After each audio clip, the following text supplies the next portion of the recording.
오늘은 지난주에 이어서요, 문제를 헤쳐나갈 지혜, 이런 제목으로 하나님 말씀을 선포하겠습니다. 오늘날 어떤 이들은 지식과 지혜를 혼동합니다. 한 감옥에요, 죄수가 있었는데 이 간수가 보니까 글을 읽지 못했습니다. 그 간수는 이 죄수에게 글을 가르쳤습니다. 그러면 이제 이 사람의 문제를 해결할 수 있다고 생각한 나머지 아주 정성껏 글을 가르쳤습니다. 이 죄수는 형을 마치며 간수에게 감사하다는 말과 함께 이제 새 사람이 되어 살겠노라고 인사를 하니 떠났습니다. 근데 얼마 후에 다시 감옥에 들어왔습니다. 간수가 의아해서 물어봤더니 이번에는 사문서 위조죄로 들어왔다는 거예요.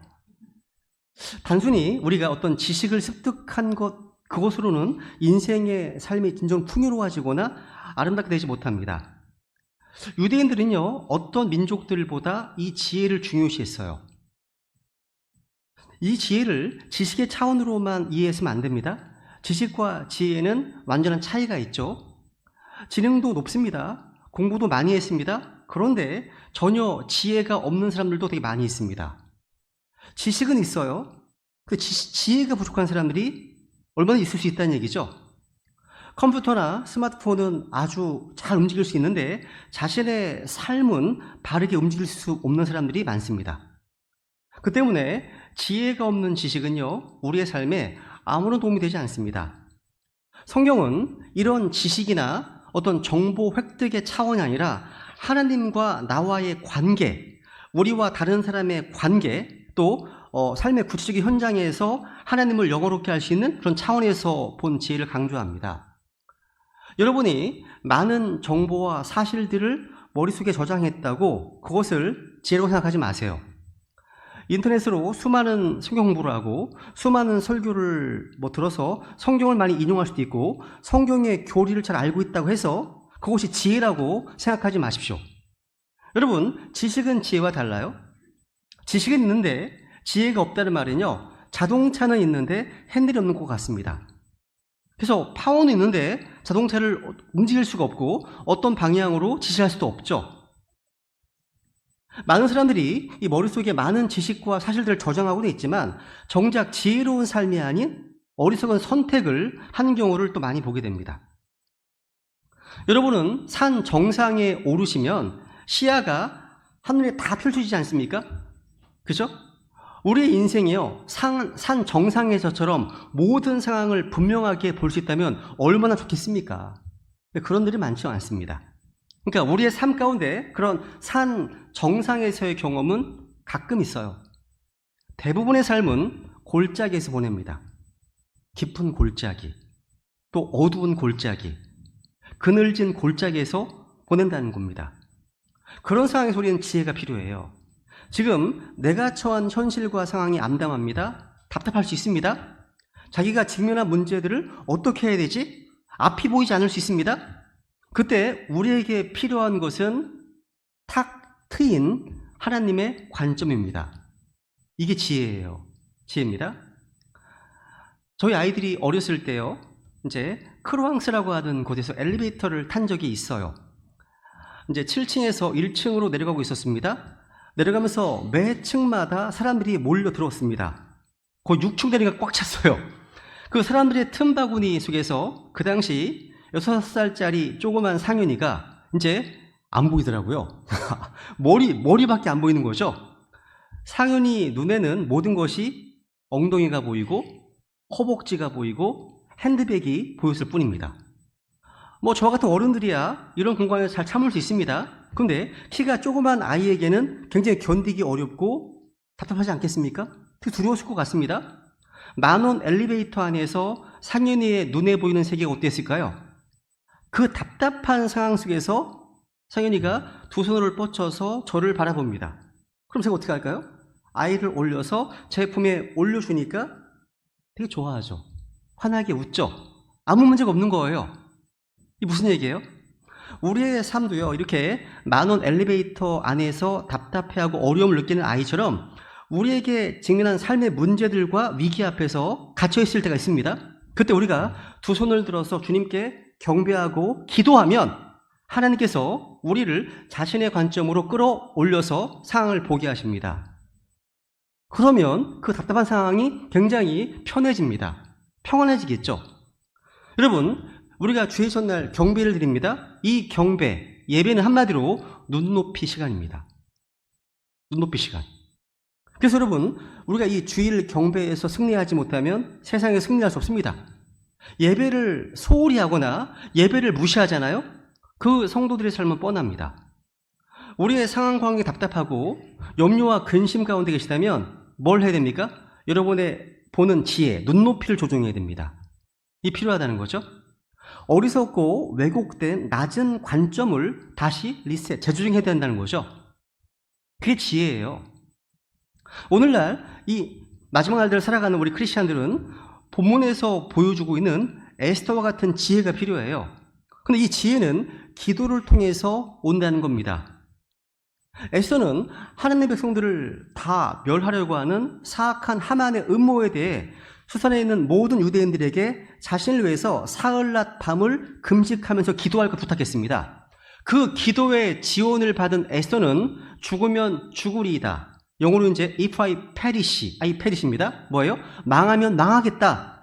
멸망하면 멸망하게 하겠다. 하면서 하나님께 자기의 생명을 맡기겠다는 겁니다. 이것은 이 마지막 날들을 살아가 우리 크리스찬들이 배워야 할 영적 군사로서의 좋은 자세입니다. 좀 필요한 자세죠? 에스더와 이스라엘 민족의 기도를 들으신 하나님은 어떻게 일하셨습니까? 지난주에 그 간절한 기도의 응답으로 하나님께서 에스더의 환경을 순탄하게, 아주 평탄하게 열어주셨습니다. 정말 중요한 거죠, 그도요? 하나님은 그 왕의 마음을 움직이셔서 에스더의 생명만 살려주실 뿐만 아니라 에스더가 생각하지 못한 아주 놀라운 은혜까지, 파격적인 은혜까지도 베풀어 주셨습니다. 아하수에로 왕은요, 왕국의 절반이라도 주겠다 하면서 아무리 큰 부탁이라도 상관없으니 들어주겠다 한 겁니다. 그러니까 190표를 준 거예요. 액수는 알아서 적으라는 거죠. 이 또한 에스더가 상상하지 못한 하나님의 응답이었습니다. 기도응답이죠. 그 어렵게 보이던 길이 순식간에 열린 겁니다. 기도응답으로 이 모든 일이 순탄하게 풀린 거죠. 오늘은 그에 이어서 두 번째로요, 에스더가 누린 기도의 응답으로 하나님께서는요, 에스더에게 이 복잡하고 어려운 문제를 헤쳐나갈 지혜를 주셨습니다. 하나님께서 우리의 상황과 환경을 평탄케 해주시고 순탄케 하시는 은혜를 주셔서 주변 사람들이 다 우리를 좋게 봐주는 것도 중요합니다. 근데 그게 전부가 아니에요. 아무리 좋은 환경이 열려도 우리 안에 지혜가 없다면 아무 소용이 없어요. 오늘 본문에 보시면요, 지혜롭게 환경을 헤쳐나간 에스더의 모습을 보게 되는데요, 감탄이 절로 나옵니다. 우선 먼저 이 본문에 보시면 하나님의 때를 기다리는 에스더의 지혜를 보게 됩니다. 에스더는요, 사악한 하만의 음모에 대해서 즉시 털어놓지 않았습니다. 에스더는요, 적당한 때를 기다릴 줄 아는 아주 지혜로운 여인이었어요. 한마디로 서두르지 않았다는 거예요. 어떻게 그럴 수가 있을까요? 그 이유는 기도했기 때문입니다. 그러니까 기도하지 않으면 조급하게 행동합니다. 성급하게 행동한다는 거죠. 사실 기도하지 않아서 섣불리 경솔한 행동을 한 데가 많지 않습니까? 기도하지 않아서 나중에 후회할 말들을 막 쏟아놨기 때문에 이런 걸 경험한 적 있으시지 않으십니까? 우리나라 사람들 내면에는요, 속전속결의 근성이 있어요. 좀처럼 기다리지 못합니다. 커피숍하게 돈을 넣습니다. 커피를 쳐다보는 민족은 한국 사람밖에 없답니다. 진짜 이상한 거죠. 나올 텐데 왜 그렇게 쳐다보겠나 몰라요. 웃긴 거죠, 그죠? 여러분, 그러니까 좀처럼 기다리지 못하고 참지 못하는 문제가 있어요. 근데 우리 믿음의 삶은요, 기다림의 삶이고 인내의 삶이고 오래 참음의 삶입니다. 성경을 몇 개 보겠습니다. 한번 예레미야에 보시면 이런 말씀이 있습니다. 사람이 주의 구원을 바라고 잠잠히 기다림이 좋도다. 그 다음 읽어볼까? 시편기자 시작. 내 혼이 주를 기다림이 파수꾼들이 아침을 기다림보다 더하나니 쭉 파수꾼들이 아침을 기다림보다 더하도다. 그 다음 보시면 그분을 기다리는 모든 자들은 뭐가 있습니까? 복이 있다. 위에 보시면 그러므로 주께서 기다리시리니. 말씀하시네요. 여러분, 사람은 누구나 기다리는 것 좋아하지 않습니다. 근데 성경은 하나님을 기다리는 모든 자들은 복이 있다 증언하고 있습니다. 우리가 기도하지 않고 조급하게 어떤 액션을 취하면 우리가 노력한 것만 얻게 됩니다. 근데 우리가 기다리는 동안에 하나님께서 우리를 대신해서 일하시면 하나님 하실 수 있는 놀라운 결과를 만들어내십니다. 하나님께서는요, 우리가 기다리는 동안 놀라운 일들을 행하시기 때문이죠. 에스더는요, 말할 수 있는 때가 무르익기를 기다리고 있는 겁니다. 충분히 기다리고자 한 겁니다. 에스더가요, 하루를 더 기다리는 사이에 놀라운 하나님의 섭리 가운데 모르드게가요, 왕을 위해 했던 공적이 드러나게 되었습니다. 에스더가 자신의 소원을요, 왕에게 드러내기 전에요. 그러니까 에스더는 결코 서두르지 않았습니다. 하나님보다 앞서가지 않았다는 거예요. 요한복음을 보시면요, 주님께서 반복해서 내 때가 아직 이르지 않았다, 나의 때, 이런 말씀 많이 하시거든요. 이것은 주님께서 지상사역 하실 때 항상 아버지의 시간표에 따라서 사셨음을 보게 됩니다. 근데 우리는 많은 경우에 서두르다가 실패해요. 한국 사람들이 세상에서 제일 급히 서두른 민족이라고 하죠. 모다부 장관을 지냈던 이어령 씨라는 분이 있습니다. 이분이 쓴 책에 신한국이라는 책이 있어요. 이 책에 보면요, 새로운 시대의 한국인과 옛날의 전통적인 한국인을 비교하더라고요. 그러면서 옛날 한국인과 새 시대의 한국인의 생활 패턴의 가장 커다란 차이를 속도감에서 찾고 있습니다. 속도 감각이 다르다는 거죠. 옛날 한국인이 기다림에 익숙한 세대였다면 요즘 새로운 시대의 한국인은요, 조급해진, 소위 빨리빨리 세대로 갈 수 있다는 거죠. 이것은 다른 표현으로 하게 되면 밥 세대와 라면 세대의 차이라고 할 수 있습니다. 옛 시대에는요, 우리 어머니들이 늦게 들어오는 남편의 자녀들을 위해서 밥을 지어놓고 뜸을 들이기 위해서 아랫목에 묻어놓은 이 밥의 온기처럼 은근한 기다림의 세대였다면 오늘 이 시대는요, 그런 여유나 낭만을 상당히 잃어버린 세대란 말이에요. 과거에 요즘도 배우나 몰라요? 우리가 읽던 그 시가 있잖아요. 김소월의 엄마야 누나야 강변 살자. 아시죠? 그죠? 요 시가 요즘은 이렇게 바뀌었대요. 엄마야 누나야 간편 살자. 이 간편한 삶을 대표하는 상징이 바로 라면이에요. 인스턴트 문화죠. 그죠? 이런 패스트푸드의 산업의 발달은 확실히 우리의 어떤 속도감을 촉진시켰습니다. 이게 좋은 결과도 있어요. 하지만 잃어버린 것도 많습니다. 그중 가장 커다란 손실은 못 참아요, 잘. 인내심 상실입니다. 캐릭터가 문제라는 거죠. 그죠? 우리는 가만히 기다리는 것을 낭비로 생각한다는 겁니다. 그 결과 우리는요, 하나님의 많은 복을 상실했습니다. 근데 우리가 에스더에서 볼 수 있는 중요한 어떤 교훈은 에스더는 충분히 기도했고 인내하는 가운데 충분히 기다렸다는 거예요.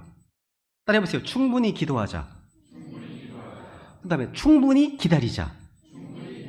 한번 하박국 2장 한 줄 볼까요? 한번 시작. 비록 그것이 더딜지라도 그것을 기다리라. 그것이 반드시 올 것이므로 지체하지 아니하리라. 여러분, 하나님의 약속의 말씀을 받은 뒤에 필요한 것은 인내입니다. 기다림이에요. 우리가 생각하기에 그것이 비록 더디어 보일지라도 주님께서는 반드시 그것을 성취하는 사실을 믿고 기다려야 됩니다. 그러므로 조금 더딘 것처럼 보일지라도 기다립시다. 기도하셨다면 이제 때를 기다리십시오. 하나님께서 역사하실 수 있는 기회를 드리시라는 거죠. 에스더는요, 충분히 기다렸습니다. 그런데 하나님의 결정적인 때가 왔을 때 미루지 않았습니다. 어떤 액션을 취했다는 거예요. 에스더는요, 정확하게 타이밍을 포착할 줄 알았던 사람이었습니다. 믿음으로 기다린다? 정말 중요해요. 아까 이제 찬송에도 불렀잖아요. 이사야 18장 볼까요? 여기 보시면 믿는 자는 다급히 서두르지 아니하리라. 따라해보세요. 믿는 자는 다급히 서두르지 아니하리라. 야, 여러분, 우리 주 예수 그리스도를 믿는 자는 멸망하지 않고 영원한 생명을 얻습니다. 믿는 자는 정죄를 받지 않습니다. 믿는 자는 영존하는 생명이 있습니다. 믿는 자는 성경이 말하는 바와 같이 그 배에서 생수의 강들이 흘러나옵니다. 믿는 자는 죽어도 삽니다. 믿는 자는 결코 죽지 않습니다. 믿는 자는 어둠에 거하지 않습니다. 누구든지 믿는 자는요, 하나님의 아들들이 되고요, 죄 사함을 받습니다. 그런데 여기 이 말씀해 보시면요, 믿는 자의 특징 중 하나가 뭡니까? 어떤 일에 다급하지 않는다는 겁니다. 성경에 보면 믿는 자는 초조하지 않고 불안하지 않고 두려움이 없고 염려가 없다고 말씀합니다. 믿는 자들은요, 어떤 심리학의 도움 없이, 어떤 약물의 도움 없이도 당황하지 않고 어려움 가운데서 평안을 누리고 기쁨을 누린다는 거죠. 그러니까 믿는 자들은 참으로 독특한 사람들이에요. 여러분, 이 말씀을 들으시는 여러분들은 진정으로 믿는 자이십니까? 트루 빌리버라고 하죠. 믿는 자이십니까? 그렇다면 지금 이 모든 약속들, 이 모든 것을요, 하나님의 약속으로 우리가 가지고 있어요. 혹시 나에게 믿음이 없습니까? 믿음을 주시는 하나님의 말씀을 계속 들으세요. 들으십시오. 그리고 주님께 저의 믿음을 크게 해달라, 인크리스, 크게 해달라고 주님께 구하십시오. 믿음 없는 자가 되지 말고 믿는 자가 되어야 한다고 지금 주님 말씀하십니다. 여러분, 주님을 기다린다는 것은요, 믿음으로 걷고 있다는 증거입니다. 여러분, 이렇게 기도로 무장한 에스더는요, 어려운 상황 속에서도 조급하지 않았습니다. 정말 침착하고 지혜롭게 잘 대처해 나갔습니다. 이 모습이 정말 인상적이었어요. 왕이 묻지 않습니까? 그대의 소원이 무엇이냐, 그대의 요구가 무엇이냐 하시면서 왕국의 절반이라도 주겠다, 이렇게 놀라운 호의를 베풀었을 때, 왕이시여, 저 하만이라는 작자가 우리 민족을 해하려고 하고 있습니다. 복수해 주옵소서 하지 않았습니다. 에스더는요, 정말 침착하고 아주 지혜롭게 그 상황을 대처해 나갑니다. 에스더는요, 호의를 베푸는 이 왕을 향해서 이렇게 요구했죠. 읽겠습니다. 시작. 그때 왕이 그녀에게 이르되, 왕비 에스더,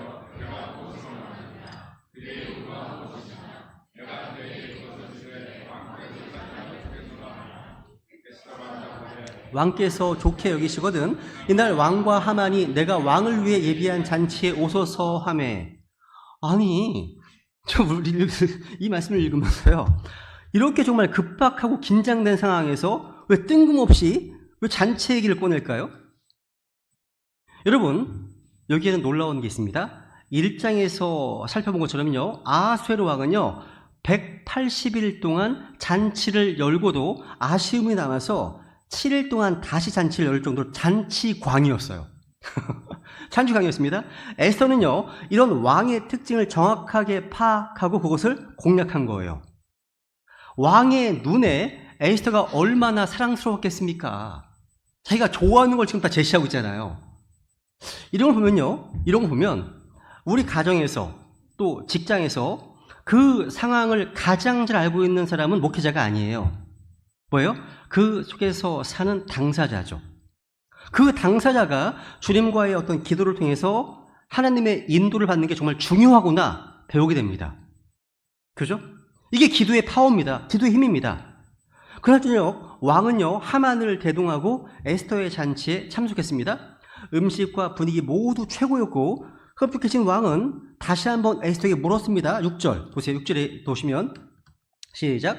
포스트 잔치에서 왕이 에스더에게 이르되 그대의 청원이 무엇이냐, 내가 그것을 그대에게 허락하겠노라. 그대의 요구가 무엇이냐, 내가 그것을 시행하되 왕국의 절반이라도 주게 하겠노라 하니. 그런데 에스더는 여기서도 또 용건을 말하지 않고 내일도 잔치를 준비할 터이니 한 번 더 와주십사 요청하면서 거기에서 말씀을 드리겠다고 합니다. 전 속이 터졌습니다. 이게 만약 TV 드라마이고 우리가 시청자였습니다. 이 대목에서 가슴을 치면서 이렇게 말했을 겁니다. 정말 답답해. 세상에. 에스더 왜 또 뜸을 들이는 거야?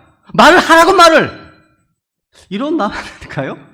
왕이 이렇게까지 기회를 주는데요, 왜 속 시원하게 말하지 않지? 아니, 본론을 말하면 되잖아. 이런 답답한 마음이 들던데요. 여러분, 그렇습니다. 여러분, 에스더가 왜 이런 결정적인 순간에 뜸을 들일까요? 그렇게 어렵게 결심하고 많은 사람에게 중보 기도를 이제 요청까지 해놓고 정작 상이 차려졌는데 왜 망설일까요? 여차하다가 길을 놓쳐가지고 왕이 변심하기로 하면 어떻게 할지 모르잖아요, 지금 상황이. 근데 여기는 다 이유가 있습니다. 지금 에스더가 풀어야 되는 이 사태는요, 보통 예민한 사안이 아니에요. 페르시아 제국 내에 있는 수백만 유대인들을 한날 한시에 몰살시키라고 하는 무시무시한 공권력의 명령이에요. 이것은 페르시아 역사상 지금까지 한 번도 없었던 거대한 음모입니다. 게다가 이 사태는요, 단순히 왕의 명령으로 이루어진 일이 아닌 권력의 2인자 하만이 적극적으로 개입한 상황이었습니다. 또 한 번 발표되면 돌이킬 수 없는 왕의 칙령이 나간 상태였잖아요. 이 왕궁 안팎으로는요, 하만에게 충성하는 관리들이 수만 됐을 겁니다. 에스더가 잔치라는 그 시간에도요, 왕의 명령을 알리는 파발꾼들은 전국에 다 달려오고 있었습니다. 이렇듯 문제가 아주 여러 겹으로 꼬여 있었기 때문에 단순하게 해결할 수 없는 상황이라는 거죠. 군대에서 통신병으로 근무했던 분에게 이런 얘기를 들은 적이 있습니다. 전기나 통신선을 항상 잘 관리해야 돼요. 근데 어디서부터인가 꼬여 있어서 풀어낼 시간이 부족한 경우에는요, 그 부분을 그대로 두고 작전을 진행한다고 합니다. 원인을 알 수 없기 때문에 잘못 잘랐다가 더 큰 사고로 이어질 수 있기 때문이라고 합니다. 그래서 긴급한 작전 중에는요, 그냥 두었다가 나중에 시간적 여유가 생겼을 때 풀어도 됩니다. 이게 수도관, 전기선, 통신선은요, 꼬여 있다고 문제가 되지 않습니다. 겉으로 보기에는 좀 불편합니다. 하지만 그 속에 흐르는 본질도 중요합니다. 똑같이 삶의 실태라도요, 반드시 풀어야만 하는 것이 아니라 때로는 잠시 그대로 두는 것도 대안이 될 수 있습니다.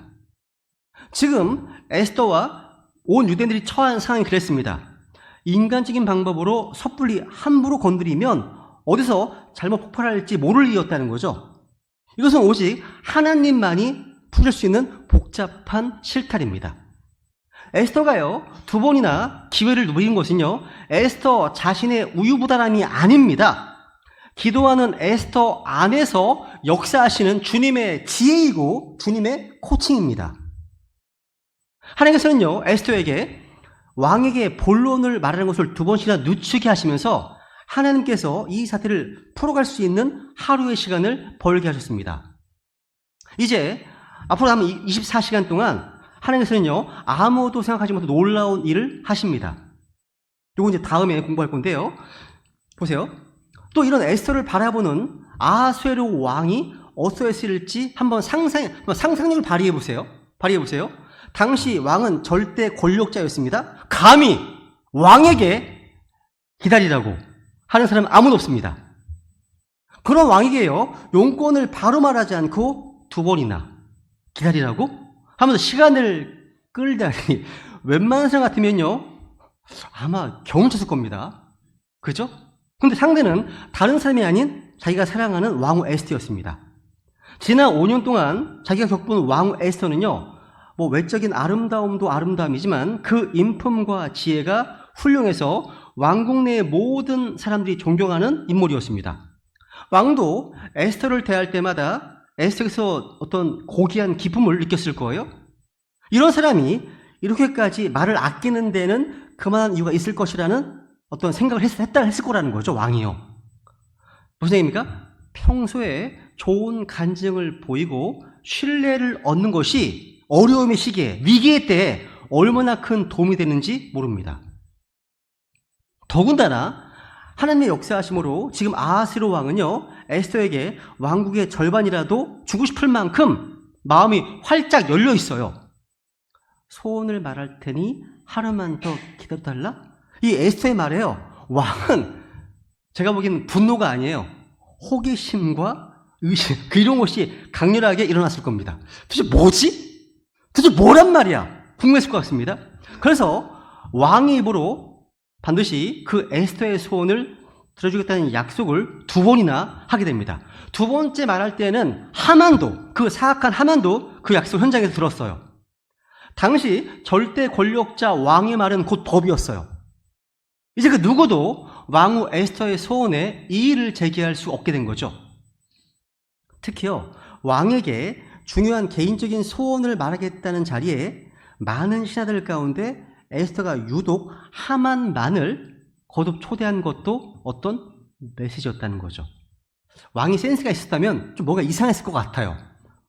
5절에서요, 왕이 하만을 부를 때 서두르라고 한 것을 보면 이런 일은 왕도 예측하지 못한 전례가 없는 아주 예외적인 일임을 알 수 있습니다. 에스더가 부르라고 하니까 부르긴 했는데 그 다음부터 왕의 머리가 복잡하게 돌아갔을 겁니다. 일단 왕후 에스더와 오랜만에 단둘의 오붓한 시간을 갖고 싶었는데 에스더가 굳이 하만을 콕 집어가지고 부르라고 하니까 제가 왕이라면 이 하만에서 좀 불쾌한 생각이 들었을 것 같아요. 저 인간 뭐지? 이런 생각이.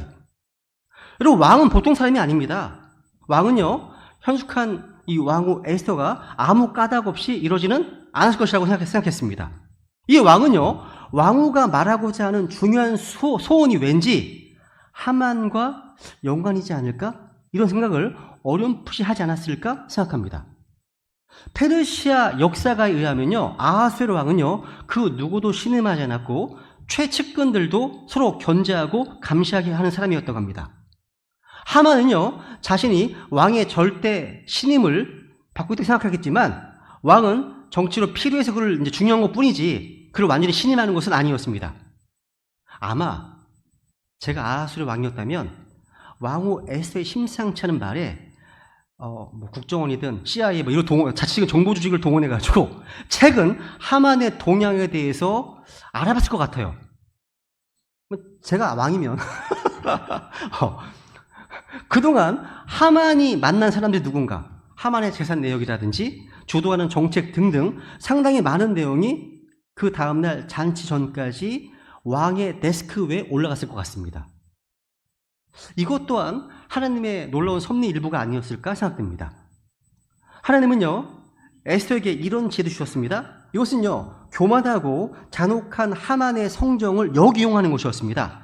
자기 혼자 귀빈으로 왕과 그 왕후의 잔치에 2번 연속 초대되면요, 하만은 상황을 분별하지 못하고 더욱 방자해질 것이 분명했습니다.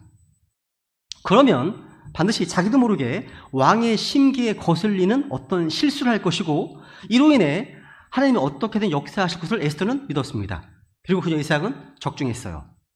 9절에 보시면요, 그날 잔치에 참석하고 나오는 하만은요, 기뻐하며 즐거운 마음으로 나왔다고 기록하고 있습니다. 왕과 왕후의 잔치에 자기 혼자 이틀 연속으로 초대받은 하만은 아주 기고만장해졌습니다. 페르시아에서 자기가 제일 출세한 것 같거든요. 집에 돌아온 하만은요, 자기 아내와 채찍근 친구들을 모아서 이를 신나게 자랑했습니다. 이렇게 해요. 읽어볼까요? 시작. 자기 재물의 영광과 자식이 많은 것과 왕의 자기를 높인 모든 일과 왕의 통치자들과 신하들보다 자기를 더 높이 승진시킨 것을 그들에게 말하며 또 이르되 참으로 왕비 에스더가 예비한 잔치에 왕비가 나 외에는 아무도 왕과 함께 오지 못하게 하였고 내일도 내가 또한 왕과 함께 그녀에게 오도록 초청을 받았느니라. 신나게 자랑하고 있는 거 지금 이게 보이시죠? 그죠? 당신은요, 높은 자리에 오르는 것과 또 자녀를 많이 두는 것, 많이 갖는 것을 최고의 성공으로 여겼습니다. 하만은 자식이 10명이나 되었습니다. 그리고 2인자 자리까지 올라서 안 그래도 기고만장해 있었는데 이제 왕과 왕후의 개인적인 잔치에 자기 혼자 게스트로 초대도 받았으니까 눈에 보이는 거 없었겠죠? 근데 여러분, 뭔가 이유를 알 수 없는 돌발적인 성공에는 반드시 위험이 있어요. 위험이 있습니다. 어지간한 사람이 같으면요, 왜 에스더 왕후가 굳이 왕가의 개인적인 잔치에 자기만 연거푸 2번 초대했을까? 저 같으면 의심했을 것 같아요. 왜 2번이나 나를 혼자? 이 정상 아닙니까 이게? 아니, 왕과 왕후만의 오붓한 잔치 자리에 뜬금없이 신하 한 사람만 초대하는 일은요, 이런 일이 없었기 때문이죠. 평소 고교라고요, 반듯한 어떤 성품, 그런 인품의 소유자로 알려진 그래서 자기 같은 정치꾼들을 함부로 가까이 하지 않았던 에스더 왕후였거든요. 그런 에스더 왕후가 자기에게 이런 호의를 보일까? 한번 생각해봐야 했습니다. 하만도 권력의 2인자이기 때문에 이 궁궐안에 많은 정보를 두었을 거예요.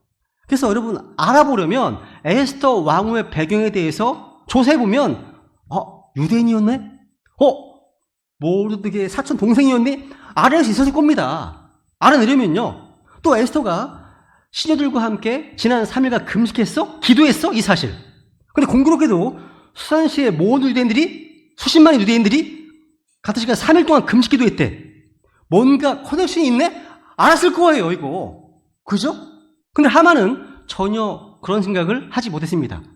오로지 자기가 잘나서 왕후가 자기가 잘 보이기 위해서 왕가의 개인적인 잔치에 특별히 초대한 줄로만 알았습니다. 이 착각도 보통 착각이 아니죠. 그죠? 같은 사건을 겪고도요, 지혜로운 사람은 뭔가 생각합니다. 영적으로 분별하려고 합니다. 근데 어리석은 자는요, 엉뚱하게 해석해서 화를 자초합니다. 교활하고 치밀했던 하만이 왜 이렇게 아둔해졌을까요? 교만했기 때문이에요. 교만했기 때문입니다. 교만하면 따라서 교만하면 망한다. 한번 읽겠습니다. 시작. 멸망에 앞서 교만이 나가며 넘어짐에 앞서 거만한 영이 있느니라. 그러니까 교만해서 아둔해져서요, 상황 해석을 자기 중심적으로 하다가 무너집니다. 주님께서 주시는 그 지혜로 에스더는요, 하만의 이런 교만함을 염두에 두고 하만이 자기 꾀에 자기가 넘어지도록 유인했을 겁니다. 하만의 결정적인 패착은 이것만이 아니었습니다. 왕의 잔치에 참여해서 우쭐해져가지고 고개를 치켜들고 나오던 그때 대궐 문지기였던 모르드게와 딱 마주쳤네요. 마주쳤습니다. 모르드게는 이제요, 몸을 안 굽힌 정도가 아니에요. 아예 하만을 보고도 없는 사람처럼 몸을 움직이지도 않고 안 했지도 않아요, 그냥. 이런 상황인 거죠. 이미 모르드게가요, 하만에게 몸을 굽히지 않은 일 때문에 유대인 전체가 지금 전멸당하게 생긴 상황이었죠. 근데 모르드게는요, 이렇게 되었다고 해서 비굴하게 하만에게 목숨을 구걸하지 않았습니다. 어차피 자신과 동족의 생명은 하나님 손에 있음을 믿었기 때문이죠. 그래서 3일에 걸쳐서 금식, 기도를 통해서 그 믿음 더욱 굳건해졌습니다. 그래서 모르드게는요, 자신과 동족을 죽이려고 하는 악한 권력자 하만 앞에 끝까지 무릎을 꿇지 않았습니다. 오히려 하만의 마음이 상했고 이로 인해서 자기 발등을 자기가 찍는 자충수를 두게 됩니다. 하만은 집에 들어와서 아내와 최측근들에게 자랑을 하는 말미에 욕이 걸렸어. 모르드게 얘기를 꺼냅니다. 보세요, 한번. 보세요. 읽어보세요. 시작.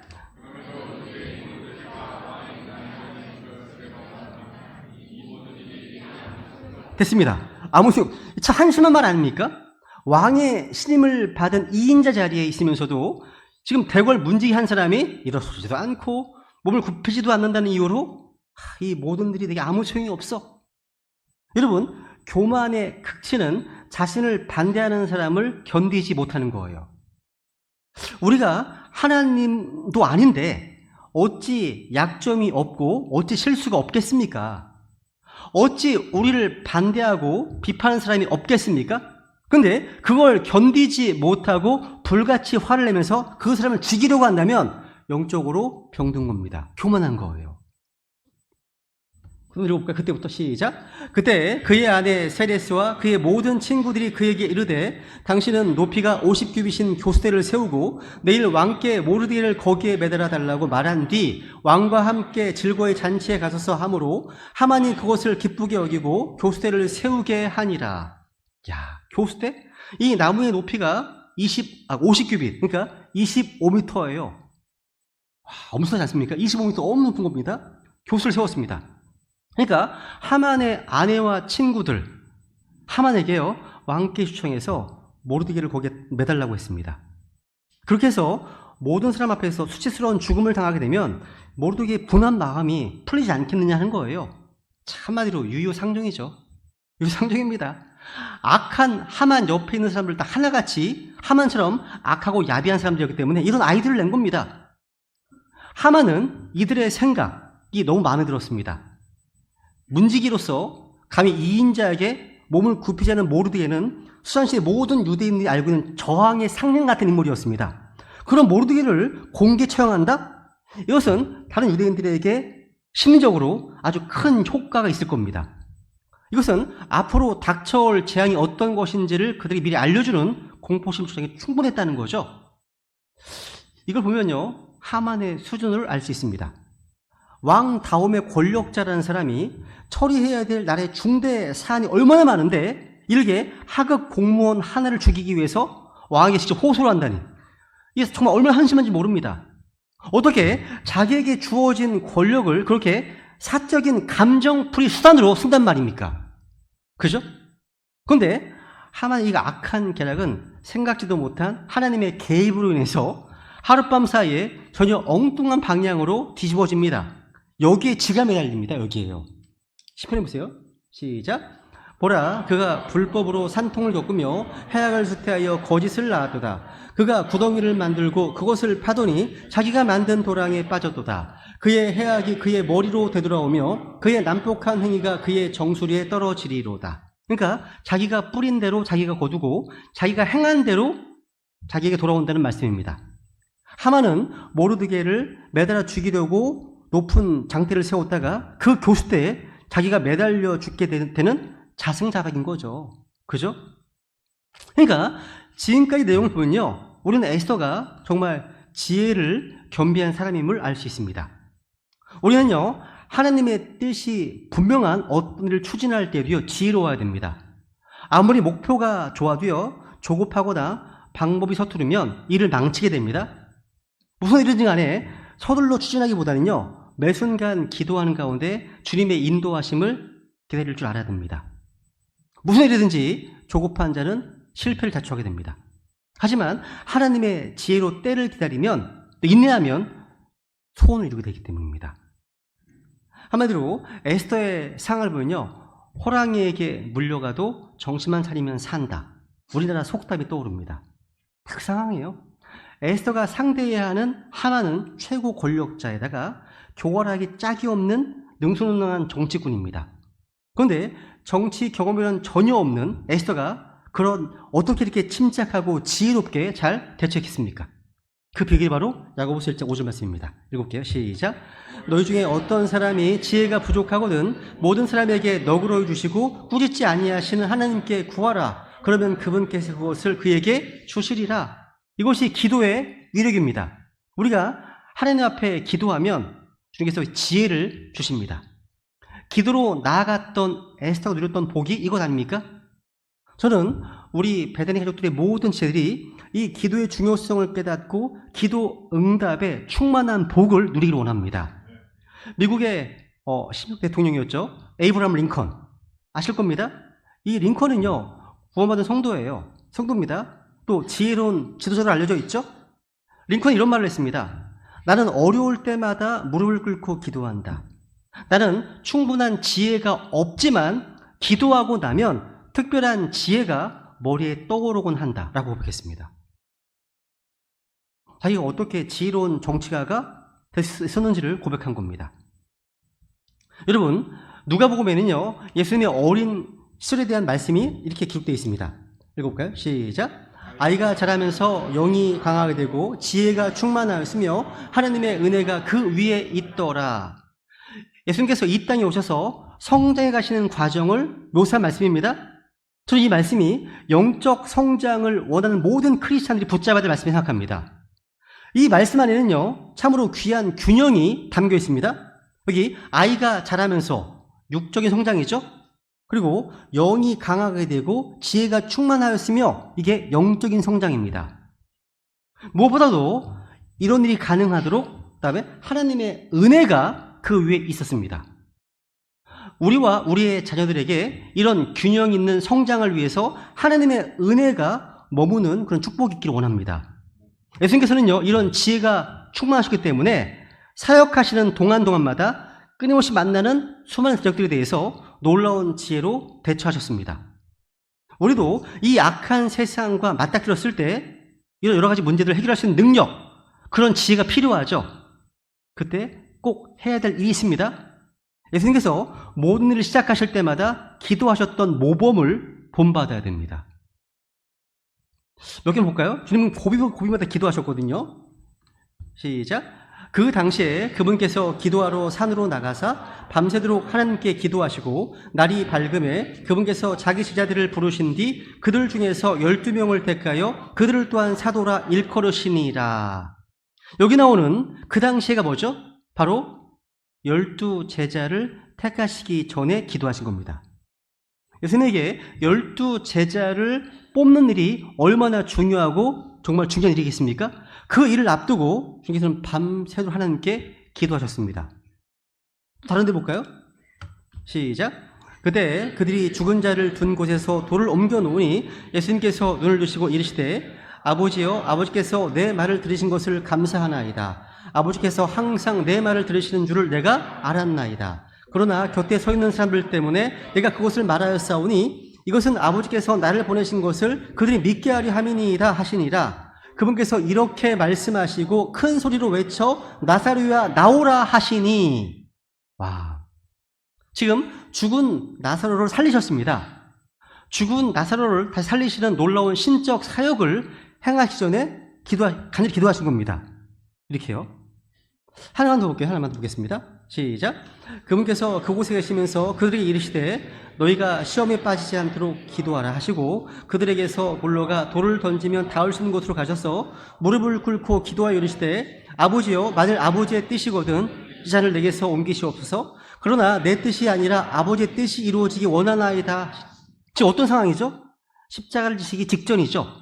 예수님은 십자가를 앞에 두고 땀이 핏방울이 되기까지 몰두하고 기도하셨습니다. 예수님의 기도의 모범을 우리가 배워야 됩니다. 하나님께서 에스더에게요, 평탄케 하시는 은혜와 지혜를 주셔서 그녀가 이스라엘 백성을 구했던 것처럼 우리 이 시간 베다니 가족들 모두에게도요, 이 땅에 호흡하고 사는 동안 기도를 통해서 내적으로 외적으로 은혜를 주셔서 지혜가 충만한 성도들이 되기를 간절히 소망한다고 고백하시면서요, 주님께 은혜를 구하겠습니다. 다 고개를 숙여보시겠습니까?